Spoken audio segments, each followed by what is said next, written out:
നല്ല വറുത്ത് പൊരിച്ച അൽഫാം പോലെ നല്ല ക്രഞ്ചി ഫീലായിരിക്കും വണ്ടിക്കകത്ത് നിന്ന് കിട്ടുന്നത്. അത്രയും കിലോമീറ്റർ ഞാൻ ഓടിച്ചിട്ട് എനിക്ക് കിട്ടിയിരിക്കുന്ന ഒരു മേജർ ഇഷ്യൂ എന്ന് പറയുന്നത്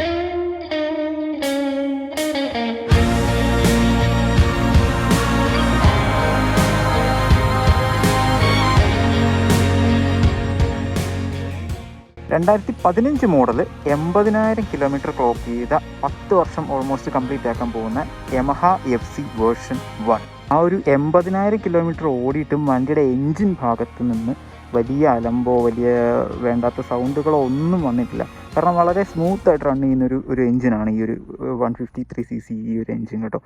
ആ ഒരു കാര്യത്തിൽ യമഹ ഈസ് ഓൺ ടോപ്പ്. കാരണം എൻജിൻ റിഫൈൻമെൻറ്റും ക്വാളിറ്റിയുടെ കാര്യത്തിൽ ടോപ്പാണ്. ആകെപ്പാടെ ആ ഒരു കാർബറേറ്ററിൻ്റെ ഇഷ്യൂ മാത്രമാണ് ഈ ഒരു വണ്ടിക്ക് മേജറായിട്ടുള്ളത്. FC സെക്കൻഡ് ഹാൻഡ് മേടിക്കുന്ന ആൾക്കാർക്ക് എപ്പോഴും കിട്ടാവുന്നൊരു വലിയൊരു പണിയാണ് നമ്മുടെ ഫ്രണ്ടിൽ ഒരു ചെറിയ സ്പ്രോക്കറ്റ് ഉണ്ടല്ലോ, അതിൻ്റെ ആ ഒരു മില്ലിങ് പോയിട്ട് അത് ഫ്രീ ആയിട്ട് ചുമ്മാ കിടന്ന് കയറാം. ചിലതൊക്കെ അവിടെ വെൽഡ് ചെയ്ത് വെച്ചിരിക്കുകയായിരിക്കും. നമുക്കത് അഴിച്ചു നോക്കിയിട്ടൊന്നും നമ്മൾ സെക്കൻഡ് ഹാൻഡ് വണ്ടി എടുക്കണമെന്നില്ല. ഭാഗ്യത്തിന് എനിക്ക് അങ്ങനെ ഒരു പ്രശ്നം ഉണ്ടായിട്ടില്ല. ഫ്രണ്ടിലത്തെ ആ ഒരു സ്പ്രോക്കറ്റ് ഇപ്പോഴും സോളിഡ് ആയിട്ടിരിപ്പുണ്ട്. കാരണം ഞാൻ ഇതിനകത്ത് സ്റ്റോക്ക് ചെയിനും സ്പ്രോക്കറ്റും അല്ലാതെ വേറൊരു ചെയിനും സ്പ്രോക്കറ്റ് ഞാൻ ഇട്ടിട്ടില്ല ഈ വണ്ടിക്ക്. ഇതിൻ്റെ ഈ സ്റ്റോക്ക് ചെയിൻ സ്പ്രോക്കറ്റ് ഇടാനായിട്ട് കുറച്ച് ഡിഫിക്കൽട്ടാണ്. കാരണം ആ ബാക്ക് പീസ് മൊത്തം അഴിച്ചു കഴിഞ്ഞാൽ ചെയിൻ കയറ്റിയിടാൻ പറ്റുള്ളൂ. സോ അതിന് എളുപ്പത്തിന് നമ്മൾ ആഫ്റ്റർ മാർക്കറ്റ് ചെയിനും സ്പ്രോക്കറ്റും മേടിച്ചിടാറുണ്ട്. സോ അതിൻ്റെ ആ ഒരു എന്താ പറയുക, ഇതിന് കിട്ടുന്ന ആ ഒരു പിടുത്തവും കാര്യങ്ങളും ആയിരിക്കത്തില്ല ആ ഒരു ചെയിനും സ്പ്രോക്കറ്റ് ഇടുമ്പോൾ കിട്ടാറ്. അതുകൊണ്ടായിരിക്കാം മേ ബി അതിൻ്റെ ഒരു ഫ്രണ്ട് ആ ഒരു വീലിന് ഇഷ്യൂ വരുന്നത്. വണ്ടിയുടെ സ്പെക്ക് നോക്കിക്കഴിഞ്ഞാൽ 153cc 14 bhp ആണ് വണ്ടി പ്രൊഡ്യൂസ് ചെയ്യുന്നത്. 13 Nm ടോർക്ക്, 7500 RPM. അതും ഇതിൻ്റെ ഒറിജിനൽ കാർബറേറ്റർ ഉണ്ടെങ്കിൽ കേട്ടോ. ആ ഒരു ഒറിജിനൽ കാർബറേറ്ററിൽ എനിക്ക് കിട്ടിയിരിക്കുന്ന മൈലേജ് എന്ന് പറയുന്നത് 35 to 40 ആണ്. 40 ഒക്കെ നമ്മളിപ്പം ലോങ് ഒക്കെ പോവുകയാണെങ്കിൽ മാത്രം 40 ഒക്കെ പ്രതീക്ഷിച്ചാൽ നമ്മൾ സിറ്റിയിലൊക്കെ ആണെങ്കിൽ 35 ഒക്കെ കിട്ടത്തുള്ളൂ. പിന്നെ നമ്മൾ അങ്ങോട്ട് നോക്കിക്കഴിഞ്ഞാൽ വണ്ടിയുടെ മീറ്റർ സൈഡ് നോക്കിക്കഴിഞ്ഞാൽ വളരെ മനോഹരമായിട്ട് സ്പ്ലിറ്റ് ആയിട്ടിരിക്കുന്ന ഫുള്ളി ഡിജിറ്റൽ മീറ്ററാണ് വണ്ടിക്ക് വന്നിരിക്കുന്നത്. അതുപോലെ ഹാലോജൻ ഹെഡ്ലൈറ്റ് ആണ്. പിന്നെ അലോയ്സ് ഒക്കെ ഇപ്പോഴത്തെ കാലത്ത് അത്ര എന്താ പറയുക സ്റ്റൈലിഷ് ആയിട്ടുള്ള അലോയ് അല്ല, ബട്ട് ലുക്സ് ഗുഡ്. ദെൻ വണ്ടിയുടെ ടാങ്ക് ഏരിയയിലോട്ട് നോക്കിക്കഴിഞ്ഞാൽ അതുപോലെ ഓവറോൾ ആ ഒരു ഫ്രണ്ട് ലുക്ക് നോക്കിക്കഴിഞ്ഞാൽ നല്ല ബൾക്കി ആയിട്ടുള്ള ലുക്കാണ് കിട്ടുക. നമുക്ക് പിക്കൊക്കെ എടുക്കാനായിട്ടൊക്കെ ആണെങ്കിലും അധികം നമ്മളെ എന്താ പറയുക ഡൗൺ ആക്കി കളയത്തില്ല. വണ്ടി പക്ക ഫ്രെയിമിൽ അത്യാവശ്യം നല്ല ഫ്രെയിമും കാര്യങ്ങളൊക്കെ ഫോട്ടോ ഒക്കെ എടുക്കാനായിട്ടാണെങ്കിൽ വണ്ടി തരുന്നതായിരിക്കും. ഒരു ഫ്ലോപ്പായിട്ട് എനിക്ക് തോന്നിയിട്ടുള്ളത് നമ്മുടെ ഈ ടാങ്കിൻ്റെയും ഈ ഒരു മീറ്ററിൻ്റെ ഹാൻഡിലിൻ്റെ ഇടയ്ക്ക് ഇവിടെ ഒരു സ്പേസ് കാണാം, ഒരു ചെറിയൊരു സ്പേസ്. പെട്ടെന്ന് അങ്ങനെ നമ്മൾ ശ്രദ്ധിക്കത്തില്ല, പക്ഷേ നമ്മൾ നോക്കിക്കഴിഞ്ഞാൽ അവിടെ നിന്ന് ഒരു പീസ് ചെത്തി മാറ്റിയ പോലത്തെ ഒരു ഫീല് ചിലപ്പോൾ തോന്നിക്കാം ചില ആംഗിളിൽ നിന്ന് കേട്ടോ. അത്ര എഫക്റ്റീവ് ആണെന്ന് അറിയത്തില്ല. സോ പലരും പല എന്താ പറയുക സൈഡ് കിറ്റുകൾ കയറ്റി കണ്ടിട്ടുണ്ട് ഈ ഒരു സ്പേസ് അങ്ങോട്ട് ഹൈഡ് ചെയ്യാൻ വേണ്ടിയിട്ട്. പല വണ്ടിയുടെ സൈഡ് കിറ്റുകൾ ഇതിൻ്റെ ടാങ്കിൽ ഡയറക്റ്റ് ഇവിടെ 4 സ്ക്രൂ അങ്ങോട്ട് അടിച്ചിട്ട് സെറ്റ് ചെയ്യാവുന്നതാണ്. സോ കസ്റ്റമൈസ് ചെയ്യുന്ന ആൾക്കാർക്കാണെങ്കിൽ ആ ഒരു രീതിക്കും വണ്ടി എടുക്കാം. അതുപോലെ ഒരു നൈസ് ഒരു അണ്ടർ ബിൽഡിംഗ് കൂടെ കെട്ടിക്കഴിഞ്ഞാൽ വണ്ടിയുടെ ഓവറോൾ ലുക്ക് മാരകമായിരിക്കും. ദെൻ ഹാൻഡിൽ ആൻഡ് സ്വിച്ചസ് നോക്കിക്കഴിഞ്ഞാൽ സ്വിച്ചസ് ഒക്കെ അത്യാവശ്യം ഫെയ്ഡഡ് ആയിരിക്കും നിങ്ങൾ ഈ ഒരു ടൈമിൽ എടുക്കുമ്പോഴത്തേക്കിനും. സോ സ്വിച്ച് കൺസോൾഡ് മാറ്റി വെക്കേണ്ടവർക്ക് മാറ്റി വയ്ക്കാം.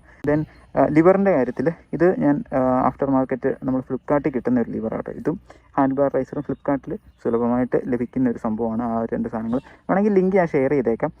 സോ ഈ 2 സംഭവങ്ങൾ വെച്ച് കഴിഞ്ഞാൽ ഹാൻഡിൽ ബാർ റൈസർ വെച്ച് കഴിഞ്ഞാൽ അത്യാവശ്യം നല്ല കംഫർട്ടായിരിക്കും, നല്ല ഹൈറ്റിലായി ഹാൻഡിൽ നിൽക്കുന്നത്. പിന്നെ ലുക്കിൻ്റെ കാര്യത്തിലാണ് ഫ്രണ്ടിൽ നിന്നുള്ള ആ വണ്ടിയുടെ ലുക്ക് തന്നെ ഈ ഒരു 2 സാധനങ്ങൾ വെക്കുമ്പോഴത്തേക്കും അത്യാവശ്യം നല്ല എറിച്ച ലുക്കും കിട്ടും. ദെൻ കംഫർട്ടിൻ്റെ കാര്യം മെയിനായിട്ട് പറഞ്ഞു കഴിഞ്ഞാൽ നല്ല വൈഡ് ആയിട്ടുള്ള സീറ്റായിട്ട് വണ്ടിക്ക് വരുന്നത്. ഹൈവേയിലൊക്കെ ഞാനിപ്പം ഏറ്റവും ലോങ് ആയിട്ടുള്ള പോയിട്ടുള്ളതെന്ന് വെച്ച് കഴിഞ്ഞാൽ തൃശ്ശൂരൊക്കെ ഞാൻ പോയിട്ടുണ്ട് ഈ വണ്ടിയായിട്ട്. നല്ല കംഫർട്ടായിട്ട് നമുക്ക് പോകാവുന്നൊരു സീറ്റാണ് അത്. അതുപോലെ പില്ലൻ്റെ സീറ്റും രണ്ടും വലിയ വ്യത്യാസമൊന്നുമില്ല. കുഷനിങ് ഒക്കെ നോക്കിക്കഴിഞ്ഞാൽ വലിയ അലമ്പില്ലാത്ത രീതിയിലുള്ള കുഷനിങ്ങും കാര്യങ്ങളൊക്കെയാണ് സീറ്റിന് കൊടുത്തിട്ടുള്ളത്. ഇനി പെർഫോമൻസിനെ കുറിച്ച് ഞാൻ കുറച്ച് ഡീറ്റെയിൽ ആയിട്ടുള്ള കാര്യങ്ങൾ പറഞ്ഞു തരാം. ഈ വണ്ടിക്ക് ജന്മന ഇതൊരു വികലാംഗനാണ്. കാരണം ഇതിൻ്റെ കാർബറേറ്ററിന് ജന്മന ഒരു ഇഷ്യൂ ഉള്ളതാണ്. അതായത് മിസ്സിങ് പ്രോബ്ലം ഇവന് സ്ഥിരമായിട്ടുള്ളൊരു കേസാണ്. ഫോർ എക്സാമ്പിൾ നിങ്ങളൊരു 3000 ബിലോ RPM ഈ വണ്ടി ഓടിക്കുകയാണെങ്കിൽ വണ്ടിക്ക് ചെറിയൊരു മിസ്സിങ്ങും കാര്യങ്ങളൊക്കെ ചില സമയത്ത് ഫീലാകും. പിന്നെ ചെറിയൊരു എക്സോസ്റ്റിനകത്ത് നിന്ന് ചെറിയൊരു പൊട്ടിച്ച പോലത്തെ ഒരു സൗണ്ടും അതുപോലെ മിസ്സിങ് അടിക്കുന്ന ഒരു ഫീലൊക്കെ ചില സമയത്ത് തോന്നിക്കാറുണ്ട്. ബട്ട് നിങ്ങൾ എന്താ പറയുക ഒരു 4000-5000 RPMലേക്കൊക്കെ അങ്ങോട്ട് കയറ്റി വെക്കുന്ന സമയത്ത് നല്ല വറുത്ത് പൊരിച്ച അൽഫാം പോലെ നല്ല ക്രഞ്ചി ഫീലായിരിക്കും വണ്ടിക്കകത്ത് നിന്ന് കിട്ടുന്നത്. ആ ഒരു അൽഫാം ഫീല് നമുക്ക് അപ് ടു ഒരു 7000 and 8000 RPM വരെ നമുക്ക് കിട്ടുന്നതായിരിക്കും. ദെൻ 8000 RPMന് ശേഷം പുള്ളിക്കാരൻ ബട്ടർ ചിക്കനും സോസും പോലെ ഇപ്പോൾ അതായത് അവിടെ സാച്ചുറേഷനാണ്. അതിന് ഒരു 8,500 ആ ഒരു റേഞ്ച് കഴിയുമ്പോഴത്തേക്കിനും പുള്ളി പിന്നെ ഇല്ല, അധികം വലിയ പെർഫോമൻസ് പിന്നെ എഞ്ചിൻ്റെ ഭാഗത്ത് നിങ്ങൾ പ്രതീക്ഷിക്കേണ്ട. ബട്ട് ഫോർ മീ, ഞാനിതിൽ വെച്ചിരിക്കുന്നത് പൾസർ 180യുടെ കാർബറേറ്ററാണ്. ബിക്കോസ് എൻ്റെ ഫസ്റ്റ് കാർബറേറ്റർ ഓൾമോസ്റ്റ് എൻ്റെ പണി കഴിഞ്ഞു. കാരണം നല്ല രീതിയിൽ മിസ്സിങ്ങും കാര്യങ്ങളും വന്നിട്ട് ഫസ്റ്റ് കാർബറേറ്റർ ഓൾമോസ്റ്റ് അവിടെ ഫിനിഷ് ആയിട്ടിരിപ്പുണ്ട്. സോ അത് സ്വാപ്പ് ചെയ്ത് ഞാൻ 180യുടെ കാർബറേറ്റർ വെച്ചിട്ടുണ്ട്. ഇത് വെച്ചിട്ടുള്ള പെർഫോമൻസ് എങ്ങനെയുണ്ടെന്നൊക്കെ നിങ്ങൾക്ക് അറിയണമെന്നുണ്ടെങ്കിൽ ജസ്റ്റ് ഒന്ന് കമൻറ്റ് ചെയ്താൽ മതി. ഞാൻ സെപ്പറേറ്റ് വീഡിയോനെ കുറിച്ച് ഞാൻ പറഞ്ഞുതരാം. 220യുടെ കാർബറേറ്റർ വരെ ഇതിൽ കയറ്റാവുന്നതാണ്, പക്ഷേ ഡയറക്റ്റ് ഫിറ്റ് അല്ല. അതിന് ചെറിയൊരു ട്വീക്സും കാര്യങ്ങളൊക്കെ വരുത്തി കഴിഞ്ഞാൽ വണ്ടിയിൽ സെറ്റ് ചെയ്യാൻ പറ്റുള്ളൂ. പിന്നെ ഇടയ്ക്കിടയ്ക്ക് വരുന്നൊരു പ്രശ്നമാണ് ഇതിൻ്റെ ഒരു ഓയിൽ സീലിൻ്റെ ഇഷ്യൂ. നമ്മൾ നോർമൽ വണ്ടികൾക്കൊക്കെ പോകുന്നതിനെക്കാട്ടിലും പെട്ടെന്ന് ചില സമയത്ത് ഇതിൻ്റെ ഓയിൽ സീൽ പോകാറുണ്ട്. സോ അതും ഇതിനൊരു ചെറിയൊരു ഇഷ്യൂ ആണ്. Then top and performance, top speed എനിക്ക് ക്ലോക്ക് ചെയ്യാൻ പറ്റിയിട്ടുള്ളത് ഒരു 110 മാക്സിമം കേട്ടോ. 110 ശേഷം വണ്ടി 102, ഒരു 112, 113 ആ ഒരു റേഞ്ചിലൊക്കെ വന്നിട്ട് പിന്നെ സ്റ്റക്കായിട്ട് നിൽക്കുകയായിരിക്കും. സോ ഒരു ടോപ്പ് എൻഡ് പെർഫോമൻസ് നോക്കിക്കഴിഞ്ഞാൽ 110, ചില വണ്ടികളൊക്കെ 117 കയറുന്ന വണ്ടികളുണ്ട്. അതുപോലെ കൈ കൊടുത്ത് ഓടിച്ച് ശീലമായ വണ്ടികളായിരിക്കും. സോ എനിക്ക് കിട്ടിയിട്ടുള്ളത് അറൗണ്ട് 110 ടോപ്പ് സ്പീഡ് നോക്കിക്കഴിഞ്ഞാൽ കിട്ടിയിട്ടുള്ളത്. പിന്നെ ഈ ഒരു മുതൽ കാഴ്ചവെക്കുന്ന ഒരു പെർഫോമൻസ് ഒരിടത്ത് അതിമാരകമായിരിക്കും. അതാണ് കോർണറിങ്ങിന് ഈ ഒരു സാധനം ഒരു രക്ഷയില്ല. നിങ്ങൾ 2 ആൽഫയുടെ കോമ്പിനേഷൻ ഇട്ടിട്ട് ഈ ഒരു വണ്ടി കോർണറിങ്ങിലേക്ക് ഒന്ന് കിടത്തി നോക്കിക്കഴിഞ്ഞാൽ സാധനം ഫുഡ് റെസ്റ്റ് അല്ല വേണം, എക്സോസ്റ്റ് അടിച്ചുകൊണ്ട് വേണമെങ്കിൽ നിങ്ങൾക്ക് പോവാം. കോർണറിങ് 100 ഔട്ട് ഓഫ് 100, നോ സംശയം, നോ നത്തിങ്. അപ്പോൾ അതൊക്കെയാണ് വണ്ടിയുടെ വിശേഷങ്ങൾ. നിങ്ങളൊരു സെക്കൻഡ് ഹാൻഡ് എടുക്കാനായിട്ട് പ്ലാൻ ചെയ്യുന്ന ഒരാളാണെന്നുണ്ടെങ്കിൽ ഒരു 40-45 റേഞ്ചിൽ നല്ല നീറ്റായിട്ട് നോക്കിയിരിക്കുന്ന വണ്ടികളൊക്കെ എടുത്തു കഴിഞ്ഞാൽ, നിങ്ങൾ ഒരു മേജർ സർവീസ് കഴിഞ്ഞ് നല്ല പ്രോപ്പറായിട്ട് ഓയിൽ ചേഞ്ചൊക്കെ കൊടുത്തു കഴിഞ്ഞാൽ വളരെ ബ്യൂട്ടിഫുള്ളായിട്ട് റൺ ചെയ്യുന്ന ഒരു ബ്യൂട്ടിഫുൾ എഞ്ചിനാണ് ഈ ഒരു വണ്ടിക്കുള്ളത്.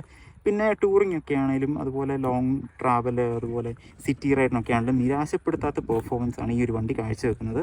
അങ്ങനെ നിങ്ങളോ നിങ്ങളുടെ ഫ്രണ്ട്സൊക്കെയോ ഈ ഒരു Yamaha FC version 1 second hand എടുക്കാനായിട്ട് പ്ലാൻ ചെയ്യുന്ന ആൾക്കാരുണ്ടെന്നുണ്ടെങ്കിൽ ജസ്റ്റ് ഒന്ന് വീഡിയോ ഒന്ന് ഷെയർ ചെയ്ത് കൊടുത്തേക്കുക. അവർക്ക് എന്തെങ്കിലും ഒരു രീതിക്ക് ഇത് ഹെൽപ്ഫുൾ ആവുമെങ്കിൽ. ആൻഡ് വീഡിയോ ഇഷ്ടപ്പെട്ടെങ്കിൽ ഉറപ്പായിട്ടും ചാനലൊന്ന് സബ്സ്ക്രൈബ് ചെയ്തേക്കാം. ഒരുപാട് കണ്ടന്റുകൾ ഇനി വരുന്നുണ്ട്. So stay tuned. ബൈ.